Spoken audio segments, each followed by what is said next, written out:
Barbekyuan ala Korea di Yakisuki. Annyeonghaseyo, Cinggu.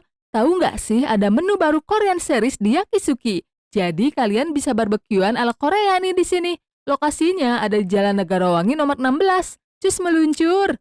Tempatnya luas dan nyaman buat makan bareng keluarga, bestimu, atau ayangmu. Cie, banyak pilihan menu daging yang bisa kita pesan loh.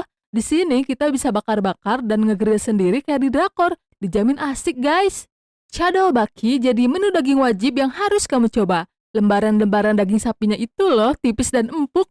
Pas di-grill tentu bikin bumbunya meresap sempurna. Rasa gurih-gurihnya bikin nagih. Ditambah irisan bawang bombaynya, makin nikmat. Sapi bulgoginya juga enak guys. Perpaduan bumbu manisnya meresap pisan. Tekstur dagingnya itu loh, berasa juicy pas digigit.